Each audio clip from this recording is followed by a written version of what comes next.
Good morning, students. Today we will discuss about the reflection and consolidation of internship file. Hello, I am Sujata Sahu. Welcome in my channel Learn with Sujata Sahu. Reflection and consolidation, इसके बारे में हम theory part के बारे में discuss करेंगे। इसमें सबसे पहले तो आपको हेडिंग मेंशन करनी पड़ेगी, रिफ्लेक्शन एंड कंसोलिडेशन। उसके बाद आप लिखना स्टार्ट करेंगे। तो हेडिंग आपकी यूनिक होनी चाहिए। देन उसके बाद आपका एक फर्स्ट पेज लगेगा इंस्ट्रक्शंस का, जो कि आपको आपके कॉलेज से मिलेगा। इसमें इंटर्न्स के लिए इंस्ट्रक्शंस होते हैं कि उनको क्या क्या करना है इंटर्नशिप के दौरान, प्लस मेंटर के लिए भी इंस्ट्रक्शंस होते हैं कि उनको क्या करना है। यानी उनको पर्टिकुलर जो इंटर्न गया है किसी भी इंटर्नशिप के लिए जिस स्कूल या कॉलेज में, तो उनको उसको ऑब्ज़र्व करना है और उसी के अकॉर्डिंग, उनके परफॉर्मेंस के अकॉर्डिंग उनको ग्रेड या फिर मार्क्स या फिर टिक करना है। तो टिक जनरली टिक ही होगा, चेकलिस्ट मिलती है।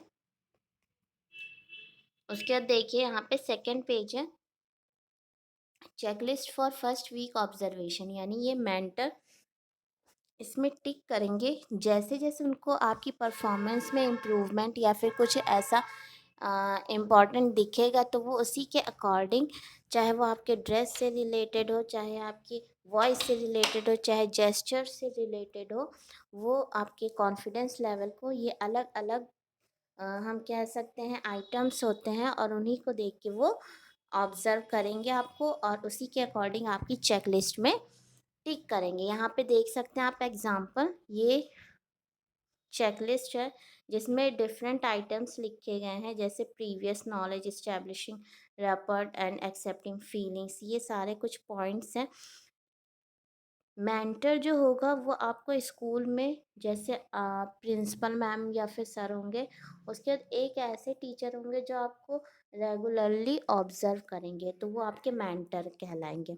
यहाँ पे मेंटर टिक करेंगे। उसके बाद यहाँ पे आप देखिए सिग्नेचर ऑफ मेंटर। यहाँ पे जब फर्स्ट वीक में आप इंटर्नशिप के लिए जाएंगे तो मेंटर आपके साइन करेंगे, और यहाँ पे प्रिंसिपल मैम या फिर प्रिंसिपल सर साइन करेंगे और स्टैंप लगाएंगे उस पर्टिकुलर स्कूल का जहाँ से आपने इंटर्नशिप की है।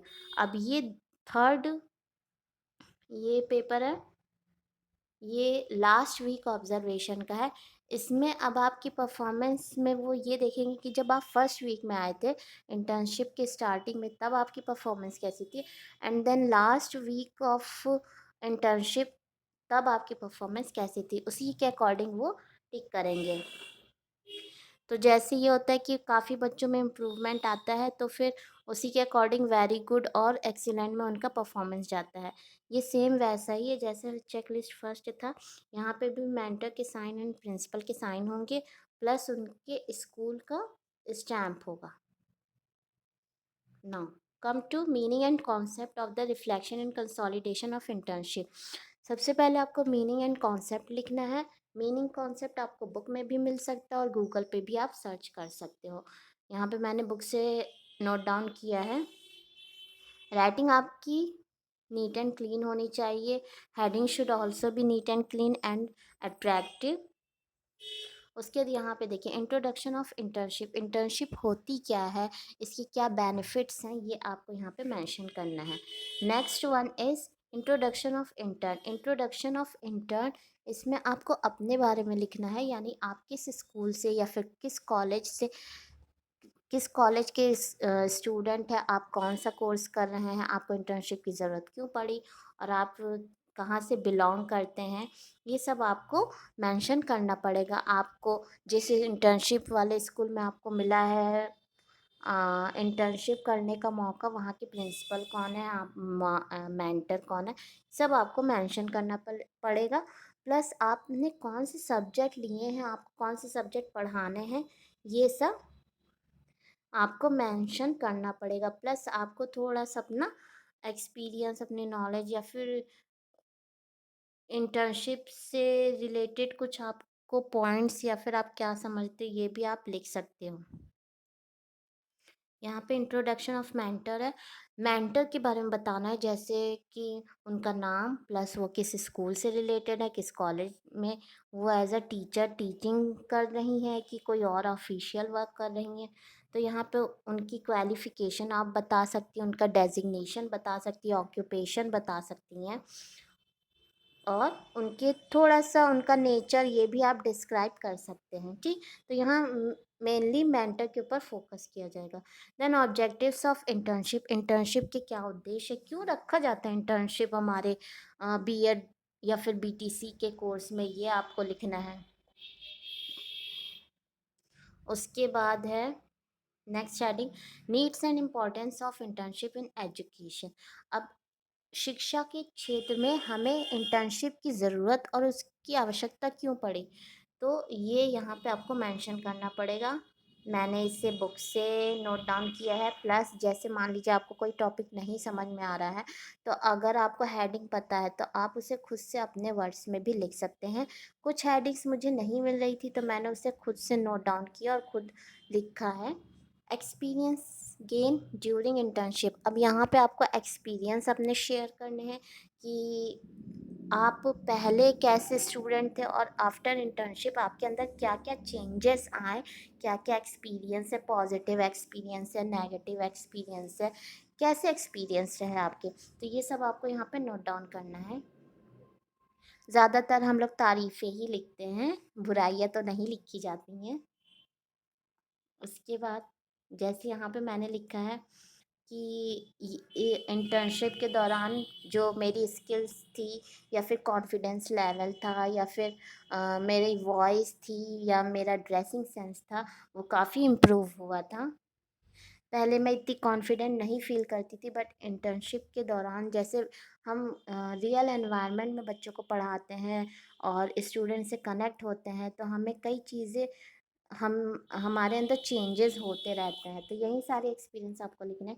नॉलेज गेन ड्यूरिंग इंटर्नशिप, अब कौन कौन सी नॉलेज आपको इंटर्नशिप के दौरान मिली है, तो वो आपको यहाँ पे लिखना है।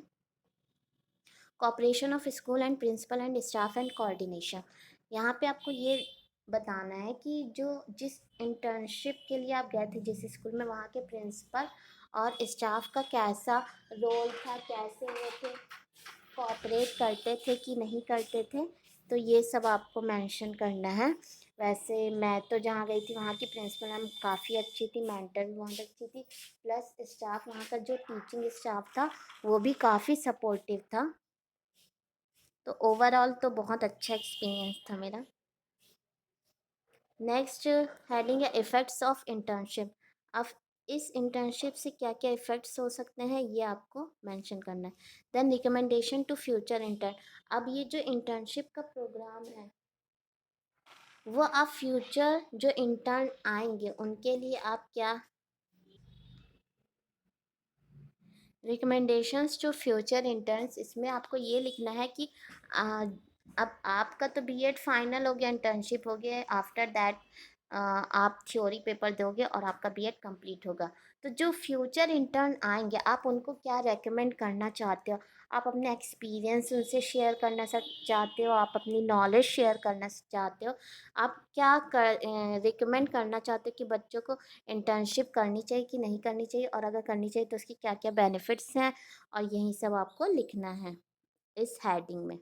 देन उसके बाद था reflection on practice teaching phase of semester third, इसमें आपको ये लिखना था जैसे अभी यूनिवर्सिटी ऑफ लखनऊ ने कुछ हेडिंग्स ऐड ऑन किए हैं जिसमें था कंपैरिजन करना था कि हमें थर्ड सेमेस्टर का फोर्थ सेमेस्टर से, तो आपको क्या लगता है कि थर्ड सेमेस्टर में जो आपने टीचिंग फेज थी और ये फोर्थ सेमेस्टर में इंटर्नशिप था, तो उससे आपको क्या बेनिफिट मिल रहा है, क्या क्या उनके दोनों के बीच कंपैरिजन है, तो वह ऐसे लिखना है। आप चाहो तो इसे पार्टीशन के तौर पे लिख सकते हो, semester third left hand side end semester four right hand side, but मैंने यहाँ पे पैराग्राफ वाइज लिखा है, सो माई इज़ डिफरेंट। यहाँ पे सेमेस्टर फोर के बारे में बताया गया है कि यहाँ पे रियल एनवायरनमेंट मिलता है, बच्चों से हम आमने सामने इंटरेक्ट हो सकते हैं, हर चीज़ों को लाइफ से कनेक्ट करके बता सकते हैं।